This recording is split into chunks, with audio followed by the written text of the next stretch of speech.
আমাদের জার্নি শুরু হলো। জয় শ্রীরাম, জয় শ্রীরাম।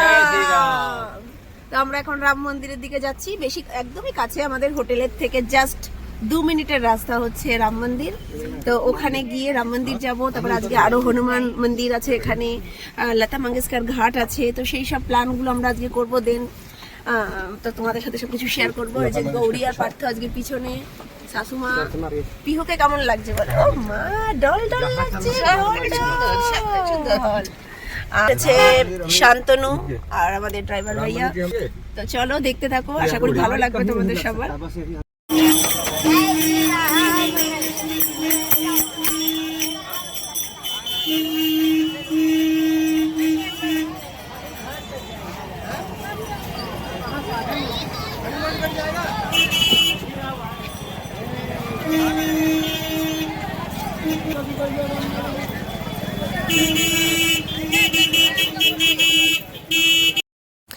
দেখতে দেখতে আমরা কিন্তু চলে আসলাম রাম মন্দিরের সামনে।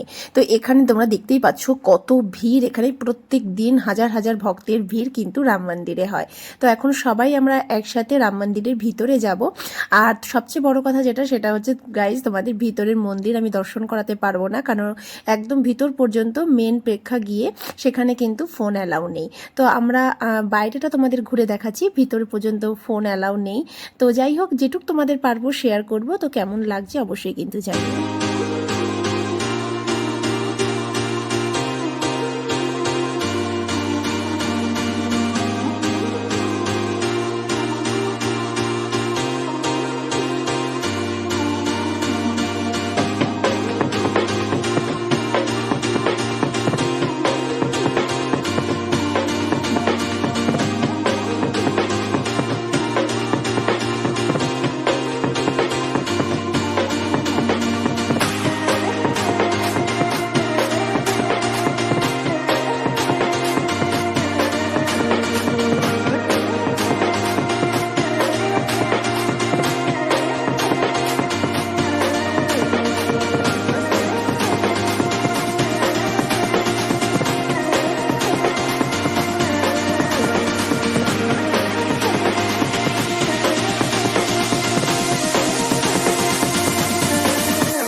এটা হচ্ছে একটা ধূপকাঠি, দেখো, আর কি সুন্দর স্মেলটা, এত সুন্দর, মন ভরে যাচ্ছে।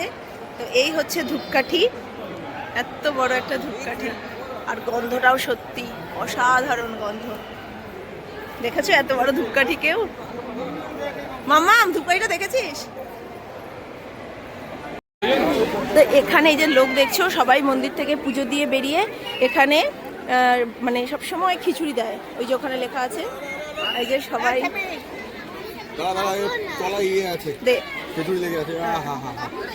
গরম গরম খিচুড়ি, সবাই তো গরম গরম খিচুড়ি এখন প্রসাদ।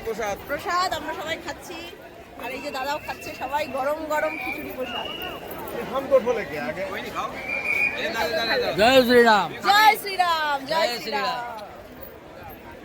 তো রাম মন্দির দর্শন করে আমরা এখন একটা রেস্টুরেন্টে এসেছি। পিহুরানির খিদে পেয়ে গেছে, মুখটা ছোট্ট হয়ে গেছে। আর এই যে দাদা মা সবাই বসে আছি এখন আমাদের এক এক করে ব্রেকফাস্টে পুরি সবজি। এই দেখো পুরি সবজি আসছে, উনি কথা বলছে এদিকে গোপুর সাথে আর নাতির সাথে। এই যে খাবার, আর এই যে গৌরী, শান্তনু। ব্রেকফাস্ট করলাম, খুব সুন্দর খেলাম সবাই একসাথে। আর এখানে বেরিয়ে দেখো দাদা আর পিহু পিহু তার জেঠুর সাথে এখানে দোল খাচ্ছে, দোল দোল দোল দোল। আর অ্যাম্বিয়েন্সটাও বেশ সুন্দর, খোলামেলা জায়গা, রেস্টুরেন্টটা বেশ সুন্দর জায়গা। তো আমরা এখন এখান থেকে যাবো লতা মঙ্গেশকরের চক, ভীষণ সুন্দর। কেন বিনা বিনা ইয়েতে কেন প্রমোশন হবে, নো প্রমোশন। হ্যাঁ, তো চলো আমরা এখন লতা মঙ্গেশকর চকে যাই, ওখানে গিয়ে তোমাদেরকে সব কিছু দেখাচ্ছি। তো ফ্রেন্ডস আমরা এখন এসছি লতা মঙ্গেশকর চক। তো দেখো জায়গাটা কত বড় একটা বিনা।